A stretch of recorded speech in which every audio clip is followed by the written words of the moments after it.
Bienvenue à la session Moderniser une application web avec Play Scala. Voici comment ça va se dérouler. Dans un premier temps, on va voir le contexte de l'expérience. Ensuite, je vais vous parler de l'architecture, des modifications qu'on a faites, puis la migration des données du SQL Server vers MongoDB. Puis on parle un peu des tests. On finira par quelques bonnes pratiques et l'équipe.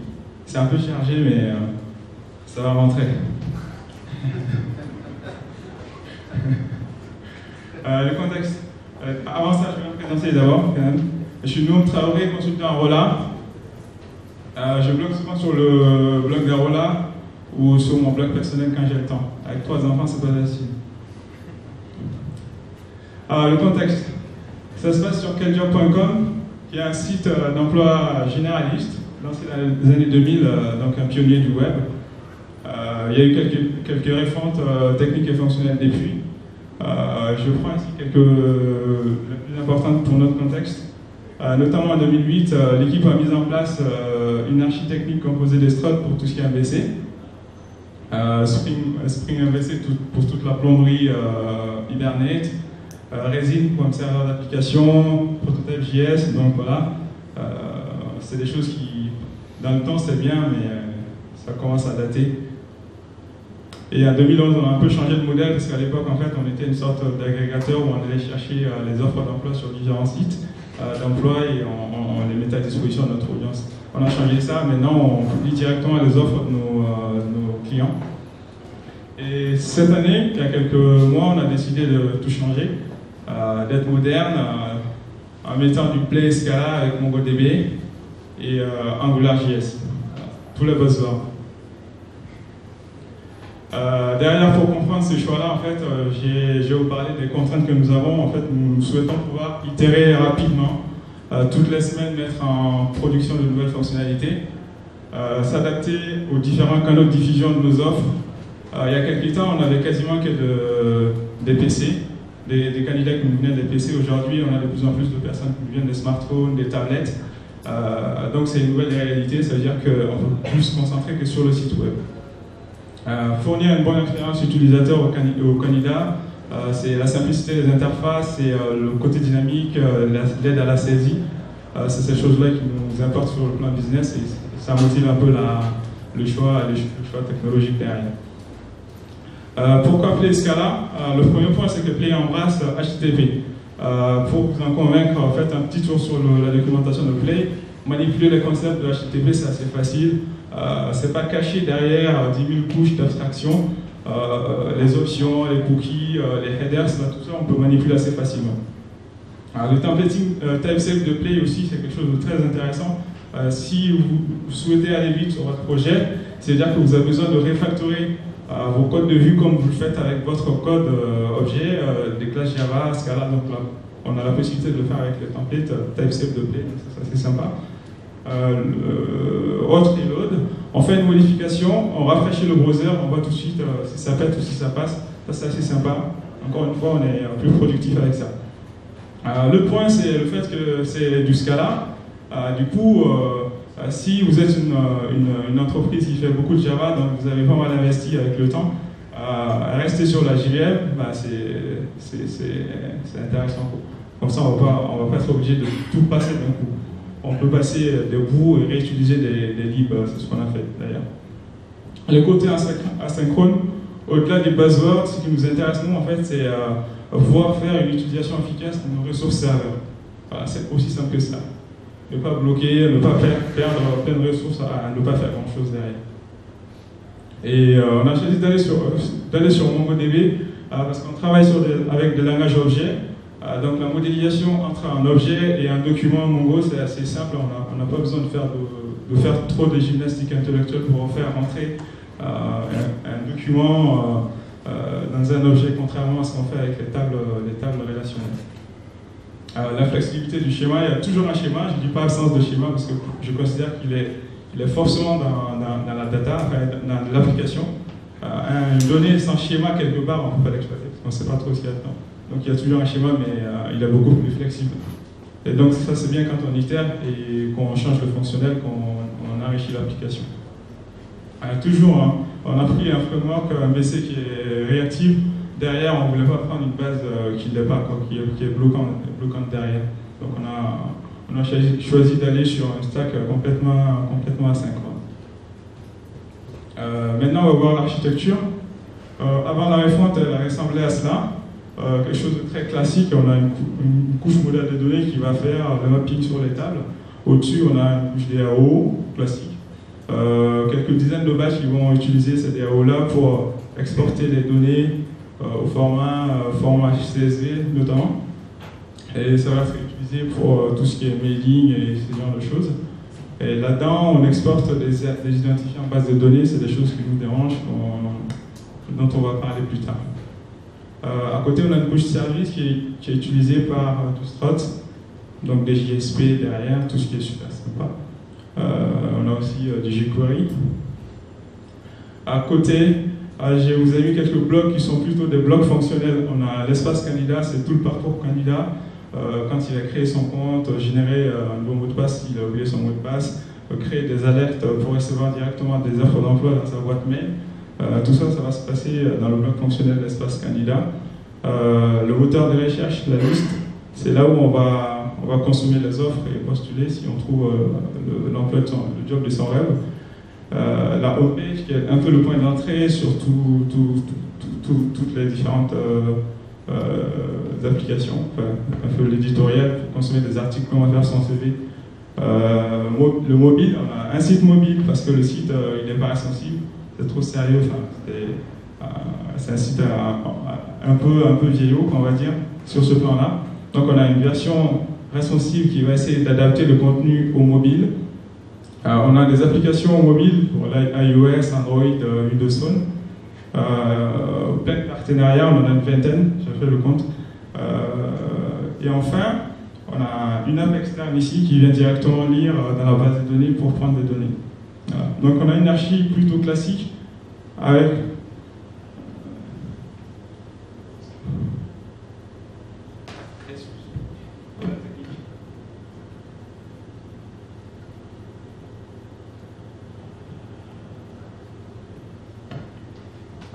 on a une archi plutôt traditionnelle, mais il y a un certain nombre de choses qui nous dérangent là-dedans. D'abord, c'est le peu de place laissée aux API. Derrière, la conséquence, c'est que aujourd'hui, comme j'ai expliqué, on a une application, on a des applis mobiles, iOS, Android et tout ça. On a une version mobile du site. Par contre, on n'a pas l'ensemble des fonctionnalités disponibles à ces niveaux-là. On a juste quelques flux en fait, qui sont exposés par quelques actions SOT qui vont exposer un flux pour les listes ou un flux des détails, mais plein d'autres fonctionnalités qui sont vitales pour le site ne sont pas disponibles sur ces devices-là. Sachant qu'on a de plus en plus de candidats qui vont venir par le mobile, donc on ne va pas pouvoir leur proposer les mêmes fonctionnalités que sur le site. Donc ça nous dérange. C'est pour cela qu'on souhaite mettre l'accent sur les API. L'accès à la base de données, le fait qu'il y ait une app externe qui vienne lire directement dans la base, ça veut dire que toute la logique métier qu'on va mettre au-dessus de la data, les checks et tout ça, on ne va pas les faire. On va également avoir du mal à faire des modifications profondes sur la base sans se coordonner avec toutes les applis qui vont venir directement dans la base. Et on a également une stack techno qui est un peu vieillissante. Derrière, c'est beaucoup de perte de temps quand on fait une modif dans une JSP avec des vues complexes, c'est pas évident. En plus du fait qu'il faut rébuilder le projet et redéployer, c'est beaucoup de perte de temps. Une appli monolithique, on a un peu tout ensemble, même dépôt Git, et c'est dans le processus de livraison, je touche juste à la partie recherche et je dois tout relivrer. Donc tout ça, c'est des choses qu'on va pouvoir améliorer en partie avec ce qu'on a fait. Maintenant, la question qu'on s'est posée, c'est que faire et comment le faire. On a beaucoup rêvé, on a beaucoup imaginé, et puis on est arrivé à cela. On a une application qui joue le rôle de l'API au centre. Et cette API sera attaquée un peu par l'ensemble des applications qu'on développe. c'est le site qui devient responsive, donc plus besoin d'avoir 2 versions du site. Et en plus du fait qu'on a un ensemble de fonctionnalités qui sont disponibles à ce niveau-là. Les apps mobiles auront également en fait l'ensemble de fonctionnalités, hein, c'est toujours l'intérêt d'avoir quelque chose de centralisé. Le batch, pourquoi pas, on s'est posé la question est-ce que les batchs aussi ne vont pas passer par l'API. Et l'app externe ne va plus accéder à la base. Donc là, quelque chose de remarquable ici, c'est le fait que personne d'autre n'accède à la base à part l'API. C'est pas tant le fait de pouvoir changer de base de données qui est, à mon avis, le point le plus important, c'est le fait qu'on ne va pas dupliquer la logique en fait. Parce que si chacun accède à la base de son côté, ben, à l'arrivée, chacun va refaire le même travail. Et quand on change le fonctionnel, ben, c'est très compliqué à gérer derrière. Par contre, en fait, on pourra faire ça. Faire ça, c'est à quelques années, et à l'arrivée, c'est beaucoup de perte de temps, même peut-être beaucoup de perte d'argent. Nous ne sommes pas l'État, on ne peut pas se permettre ce genre de choses. Du coup, on s'est dit, on revient sur l'architecture, on essaie de voir en fait ce qu'on peut faire. On avait 2 candidats principaux. En fait, la logique c'est simple, on s'est dit, est-ce qu'il y a là-dedans une entité fonctionnelle autonome qui peut avoir son propre cycle de vie qu'on peut isoler en fait. On avait 2 candidats sérieux, c'était le moteur de recherche et la liste en fait, et l'espace candidat. Donc on a décidé d'aller sur l'espace candidat, c'est le bloc qu'il y a ici. La raison est très simple, c'est que c'est la partie la plus endettée de notre site. En fait, ça a été fait en 2008 et puis on n'a pas trop touché, quoi. Juste quelques petites retouches, mais essentiellement c'est la version d'il y a quelques années. Et elle était également endettée sur le plan technique. Mais c'était, on va dire, c'est pas le plus important pour le business au final si on arrive à travailler avec. En fait, côté UX, côté expérience utilisateur, elle était beaucoup endettée aussi. Donc pour nous, c'est un peu un adversaire facile, on s'est attaqué à cela parce qu'on était sûr de mieux faire. Et on a refactoré l'architecture, ça donne ça en fait. On a le bloc espace candidat qui revient ici, donc on a une application autonome qu'on a mise en place qui va utiliser l'API pour présenter la fonctionnalité aux utilisateurs. Et derrière, c'est pareil, c'est vraiment l'architecture cible appliquée à la partie espace personnel. Il y a des flèches qui vont de la liste vers l'API. C'est parce qu'en fait, quand on est sur la liste, on peut aussi créer des alertes. En fait, on a un petit bout du parcours des candidats qui se trouvent là-dedans. C'est la même chose sur la homepage, mais je ne l'ai pas fait pour ne pas surcharger la page. Donc à ce moment-là, tout ce qui est espace candidat, on a une API derrière qui peut être exploitée sur tous les devices en fait. Voilà, donc l'idée pour nous en fait c'est vraiment de continuer cet exercice-là. Donc je vous montre là une vue macro en fait. Donc on a aujourd'hui le load balancer là qui va se baser sur les patterns URL pour décider de forwarder l'utilisateur soit sur l'espace candidat qui est une appli play, soit sur le strat monolithique, et les deux vont attaquer l'API derrière. Donc l'appli strat est la seule à accéder à la base, mais il n'y a plus de données des candidats là-dedans. Les données candidats sont ici et on y arrive via l'API. Il reste un petit bout en fait, c'est l'app externe qui vient se servir dans la base.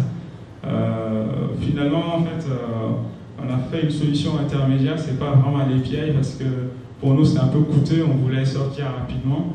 On a fait un compromis, on a fait un batch AK qui génère un format pivot qui était déjà compréhensible par l'app externe. Mais ça marche pas mal parce que finalement c'est moins risqué pour nous parce que ça c'est du code qui est maintenu par la même équipe que celle qui maintient l'API et celle qui crée les données. Et du coup, on peut faire du partage de code ici et du partage de logique en fait. C'est la solution qu'on a choisie. À ce stade-là, l'archi a un air de scène de chirurgie, d'opération chirurgicale, dans le sens où on est en plein milieu, il y a beaucoup de sang, mais c'est pour la bonne cause en fait. Une fois qu'on aura fini de tout nettoyer, ça doit rentrer dans l'ordre.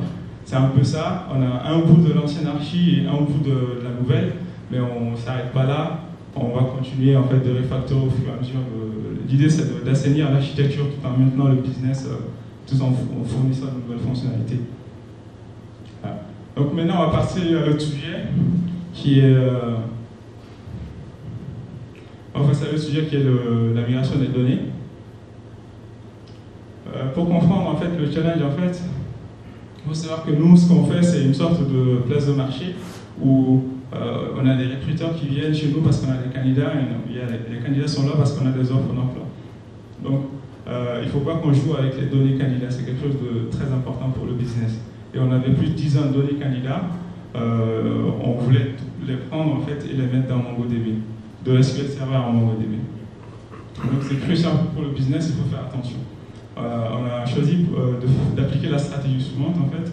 Une fois qu'on avait commencé à avoir quelques écrans et qu'on pouvait tester un peu les données qu'on a dans la base, on a commencé à développer des scripts, des scripts, mais en fait c'est des batchs avec AK, où on prend les données de la base SQL, on les met dans MongoDB, on vérifie, on fait plein de comptes des deux côtés, on prend quelques exemples, en fait, on se connecte à l'interface, on vérifie avec les fonctionnels et on regarde les données directement dans la base pour être sûr qu'on ne se trompe pas. Parce que quand on se trompe, après une mise en prod de 2 jours, 3 jours, 4 jours, 5 jours, c'est super difficile de revenir en arrière. Voilà, donc c'est quelque chose avec lequel il faut être vraiment très vigilant. Derrière la mise en œuvre, en fait, c'est un acteur par type de données. En fait, on a un candidat, le candidat, on a des alertes, on a une souscription à la newsletter. Donc ces choses-là, c'est souvent des tables ou un ensemble de tables. Donc on fait un acteur pour migrer un ensemble de tables qui vont ensemble. Là, j'ai dit paralléliser quand c'est possible parce que c'est pas toujours possible. En fonction des dépendances qu'on a entre les données, on ne peut pas toujours paralléliser. Donc ce qu'on a fait un acteur pour le compte candidat qui est un peu au centre de l'espace candidat. Une fois qu'on a fini de migrer les données candidats, en fait, on pouvait paralléliser tout le reste parce qu'on avait l'ensemble des infos pour faire les dépendances. Avant de passer en prod, en fait, on a le MongoDB qui allait passer en prod. En fait, on l'a alimenté avec les données de la production. Ensuite, on a arrêté le site pendant quelques minutes pour migrer le différentiel. L'idée, c'est vraiment de minimiser le différentiel pour ne pas avoir un downtime énorme. C'est quelque chose qui finalement, ça a bien marché. Juste là, on a pas eu de plainte des candidats. Tout le monde a son CV, personne n'a le CV de son voisin. Donc, je pense que pour l'instant, on est assez content. On va passer au sujet suivant. C'est les tests. Avec l'archi qu'on a décidé de mettre en place, en fait, l'API devient central. C'est là qu'on a concentré toute la logique du business, la logique du code pour nous. Donc, il était crucial qu'il soit bien testé.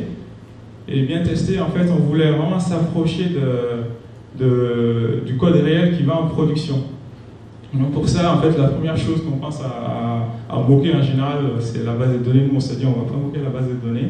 On travaille avec Mongo, on a la chance de pouvoir l'embarquer, en fait. Donc on a décidé d'aller sur ça, de ne pas moquer d'embarquer Mongo et de le lancer une fois pour tous les tests, en fait, pour tous les tests API. Parce que sinon, si on le lance pour chaque test, ça va être un peu lent et c'est pas ça l'idée. Derrière, on utilise Embed Mongo qui est un petit projet sympa qui est disponible sur GitHub et les API tests de Play.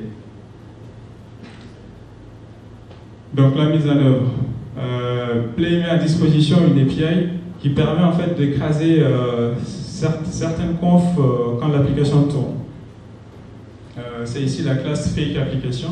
On peut passer une map en fait où on prend les clés qui sont dans le fichier de conf et puis on les écrase.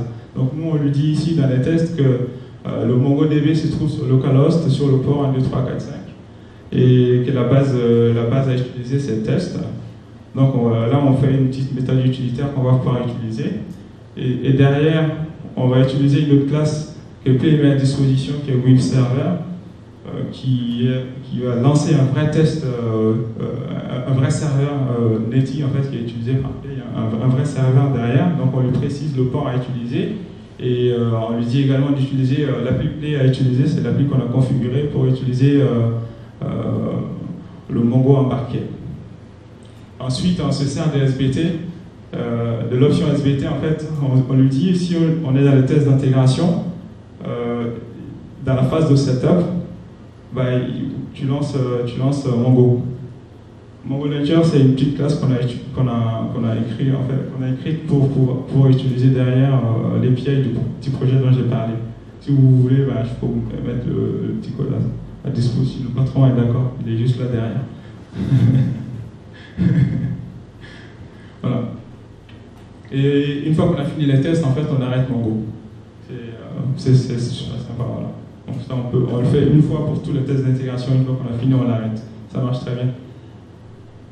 Et enfin, une petite classe utilitaire qu'on utilise pour tous nos tests API. Là, on définit la base URL parce qu'ils vont tous utiliser la même URL de base. Et un injecteur GUS, on utilise GUS pour l'injection de dépendance. Et ça, c'est intéressant de l'avoir parce que ça nous permettra de récupérer les classes qui vont directement écrire dans la base si jamais dans le test on a besoin de pré-remplir la base. Et enfin, une petite méthode juste pour avoir un nom plus sympa que WebServer API parce que ça c'était un peu long. Donc la petite fonction là va juste nous filer une instance de serveur à chaque fois. Ça donne sur un exemple, en fait, là c'est l'exemple d'une création de compte. Là je dis si on fait un post sur request URL, sachant qu'ici request URL c'est localhost 3333, mais peu importe, hein, c'est la base URL / account. On va taper sur la ressource account et je lui dis tu me crées un compte si on donne un email et un mot de passe. Là le mot de passe, Zankel c'est un nom donc, qu'on a inventé comme ça. Password secret. Donc derrière, j'utilise WS, qui est l'API de Play pour requêter du HTTP. Donc on dit l'URL c'est ça, post, avec ces données-là.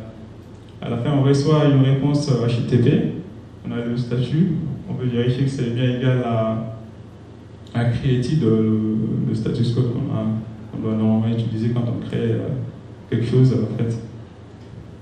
Et derrière, je suis capable de prendre la réponse du son et de faire des assertions dessus.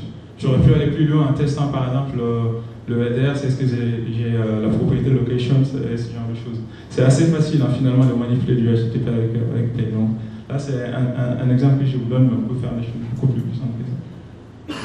Voilà. Maintenant, on va passer à quelques bonnes pratiques.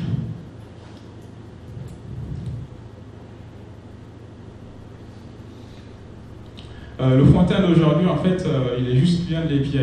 Le site web qu'on a développé, l'espace, l'application Play est juste client de l'API, tout comme seront en fait les applications mobiles ou les applis des partenariats.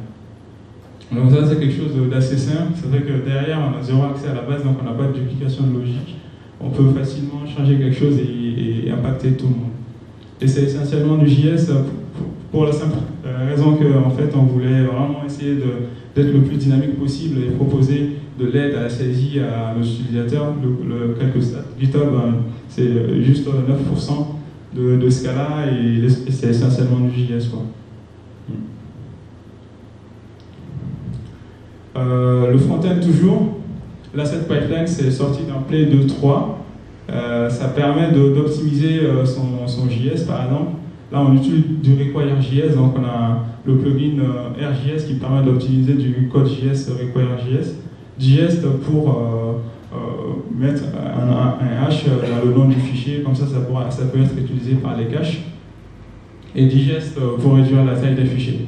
C'est quelque chose qui est vraiment très facile à faire, c'est gratuit, il ne faut pas s'en priver parce que les gens qui vont visiter vos sites sur le mobile, notamment si ils sont chez Free, je pense qu'ils vont vraiment apprécier. Et ça donne quelque chose comme ça. On a en fait un hash dans le nom, donc ça va pouvoir être caché. On a un e-tag. Et quand j'ai fait la requête, on était le 14, je crois, c'est ça. Il me dit que le fichier n'a pas été modifié depuis le 8.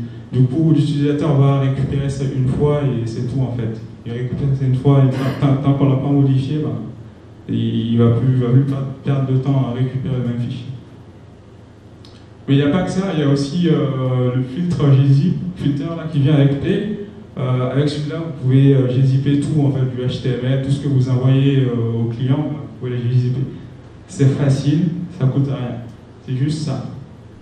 Donc c'est des choses, c'est un peu l'intérêt d'avoir un framework moderne qui est écrit avec un langage potable, donc il faut en profiter. Des liens d'analysion, c'est juste une petite remarque que je fais là. Donc en fait, le web, on est habitué à mettre des liens dans le HTML, par contre pas forcément dans les JSON. Ça va encore rentrer dans la mœurs, mais c'est quelque chose qu'on essaye de pousser. L'idée, c'est en fait de ne pas créer trop de couplage entre les clients et le serveur. En fait, j'ai pas trop envie que chaque client se passe beaucoup de temps à récréer les liens sur les différentes ressources. C'est-à-dire que derrière, si je modifie la structure d'une URL ici, voilà, je vais casser les clients qui font ça, quoi. Donc idéalement, on a juste un point où on rentre et on découvre les autres liens à suivre. C'est le seul point d'entrée en fait qui doit être retenu par les clients. On n'en est pas là, mais on essaye vraiment de pousser vers ça. Notamment pour le mobile où la mise à jour n'est pas facile. Notamment quand on est sur l'App Store. L'autre bonne pratique, en fait, c'est une responsabilité par objet. La raison est simple, hein, c'est vraiment la simplicité et la maintenance du code, parce que le code, on l'écrit une fois, mais on le maintient beaucoup de fois. Donc, c'est important que ce soit facile à comprendre. Là, je donne un exemple, en fait, c'est le contrôleur qui va gérer la validation d'une adresse mail. Là, on a le contrôleur qui s'appelle Account Validation Controller. Donc, le nom, ça dit déjà ce que fait le contrôleur. Si quelqu'un crée un compte, il va recevoir un mail, il y a un lien là-dedans, il clique sur le lien, il va atterrir dans ce contrôleur-là. Donc le contrôleur prend le token qu'il y a dans le mail et il le passe à Account Validator, qui est le service qui contient toute la logique métier de la validation d'un compte. Et tout ce que fait le contrôleur, en fait, c'est de prendre la réponse du service et de générer la réponse HTTP.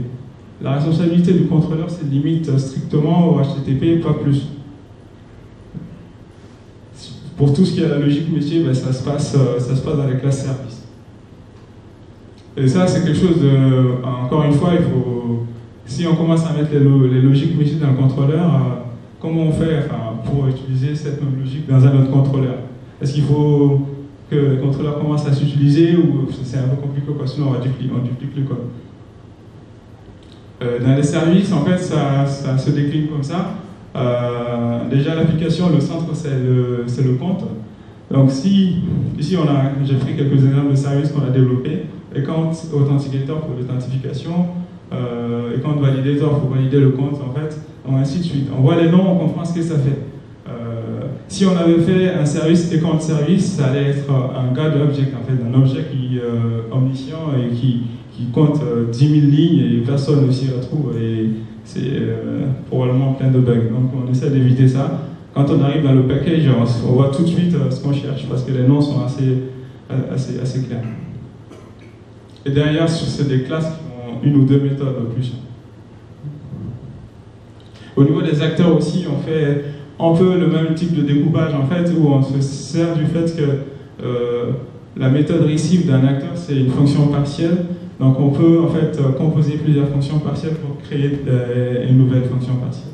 Donc là, sur l'exemple du batch qui va exporter les CV, on a une partie commune, ben, en fait on l'a mise à part. On a une partie qui va s'occuper de l'export des CV modifiés ou des CV supprimés. Donc là on fait trois petites fonctions qui sont faciles à comprendre, c'est juste quelques lignes et derrière on les compose, quoi.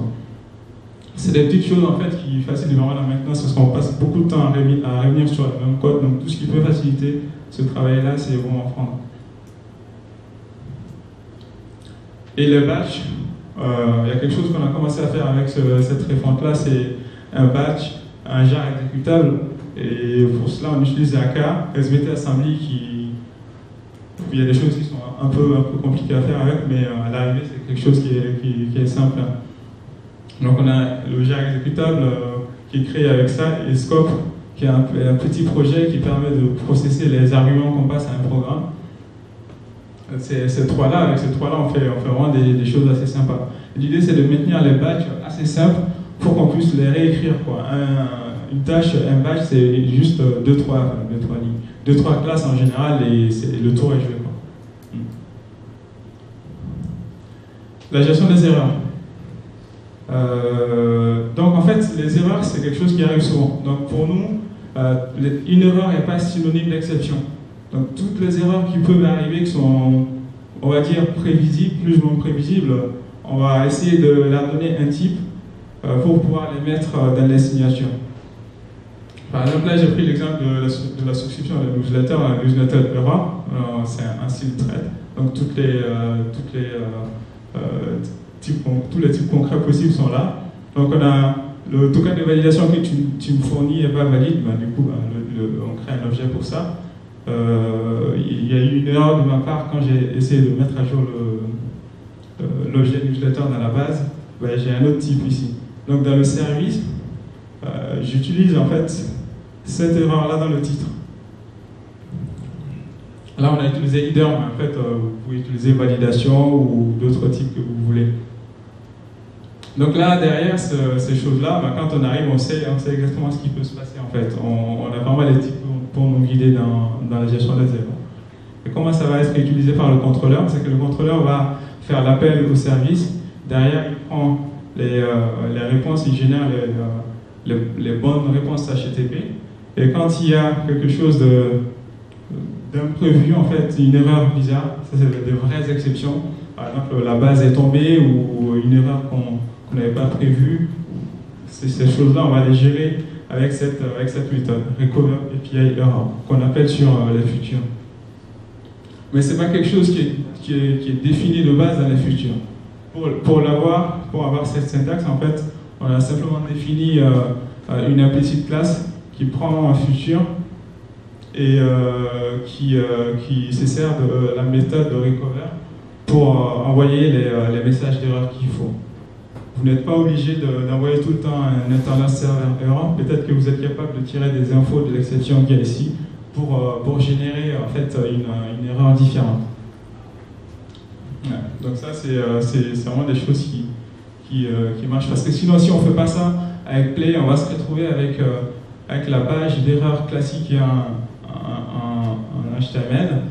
Et le client de l'autre côté qui pense que en fait, derrière c'est du JSON, il essaie de partir du JSON, il tombe sur des chiffres, il ne comprend rien, quoi, il pète une erreur incompréhensible.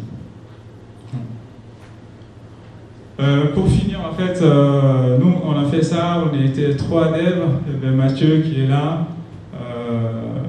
Katia, Mathieu qui a une très bonne connaissance de AngularJS et tout ce qui est front. Et Katia qui est très, très forte en MongoDB. Moi j'avais fait un peu de Scala, du coup à l'arrivée on a pu faire ça en quelques mois. L'idée c'est de continuer, les autres sont là aussi, même s'ils n'ont pas directement participé, à travers le Post Café, ils ont beaucoup participé aussi. Donc moi je vous souhaite bonne chance avec vos projets Scala et puis voilà si vous avez des questions.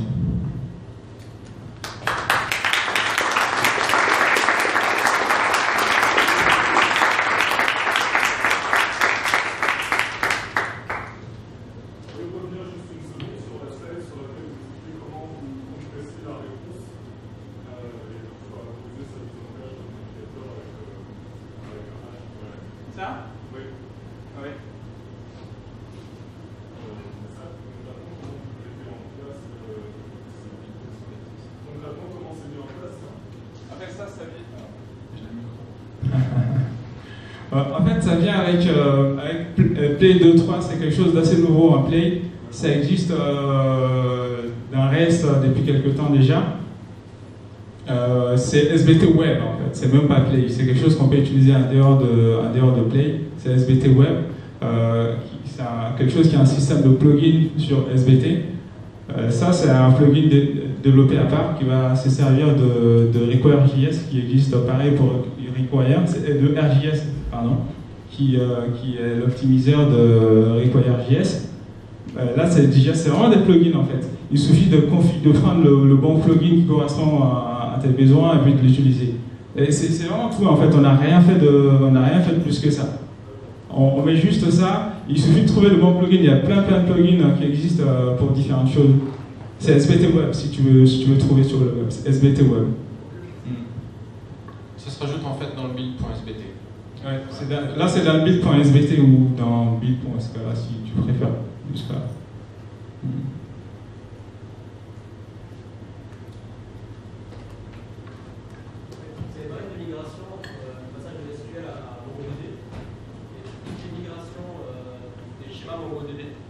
qui est migration des schémas MongoDB à l'évolution.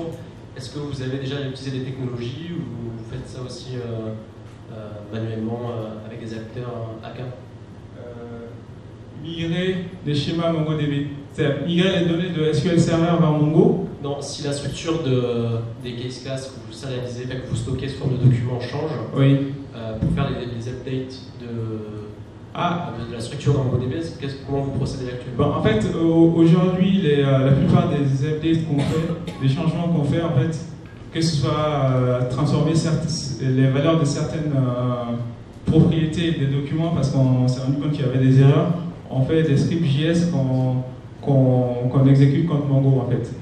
Voilà. Mais rien ne nous empêche, en fait, si on a des traitements lourds, de les faire directement dans les classes Scala. Parce que ce qui est cool avec Reactive Mongo, c'est qu'on peut vraiment tout faire avec. J'ai testé un peu l'agrégation framework, ça marche très bien, en Scala directement. Voilà. Mais c'est quand même souvent plus simple d'aller voir les ops, parce que nous on a une équipe ops différente, d'aller voir les ops en disant j'ai ces scripts-là, je veux en prod, est-ce que voilà, on peut le faire ensemble sur l'intégration, sur la prod, et ainsi de suite, quoi.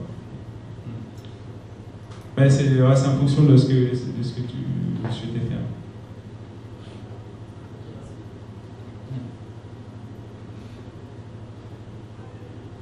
D'autres questions? Sinon, moi j'avais une question. Ouais. Est-ce que vous faites du test unitaire autour de Reactive Mongo? Parce que là vous utilisez Reactive Mongo. Oui. Mais les tests donc avec Embedded Mongo, c'est plus des tests d'intégration. Est-ce que vous avez des tests unitaires ou, non. En fait, on a des tests unitaires, mais en fait, pour moi, c'est quelque chose qui est presque rentré dans la mœurs. Voilà, il n'y a rien d'exceptionnel à dire sur les tests. Mais quand on teste les services, il nous arrive d'utiliser des mocks, en fait. On utilise de très mocks de specs, en fait, pour moquer l'accès à la base. Mais vraiment, la partie Reactive Mongo, on n'essaie pas de tester, parce qu'on suppose que ce n'est pas notre rôle de tester le driver. Par contre, on fait des tests unitaires. Enfin, des tests unitaires. Nos case classes, il n'y a pas beaucoup de logique en général, donc c'est plutôt les services qu'on va tester.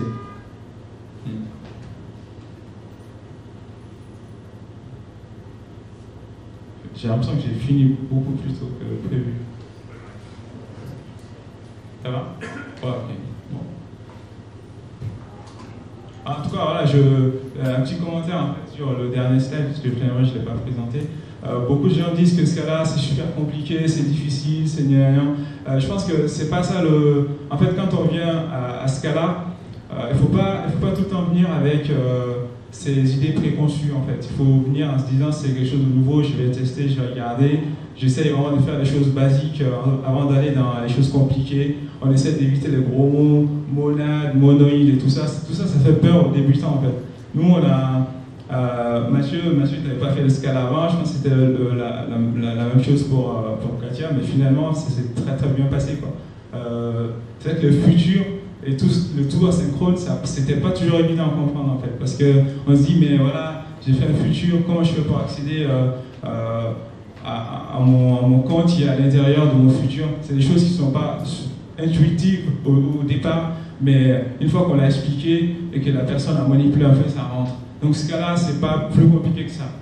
Voilà, il y a des choses qui sont compliquées comme Scalasi à comprendre parce que, encore une fois, c'est pas des choses qu'on fait tous les jours, c'est pas des choses qu'on va trouver dans Java, mais à l'arrivée, on s'en sort. Il faut vraiment vouloir sortir de sa zone de confort pour faire du Scala ou même n'importe quelle autre chose. Quand on ne connaît pas, si on ne veut pas sortir de sa zone de confort, c'est difficile.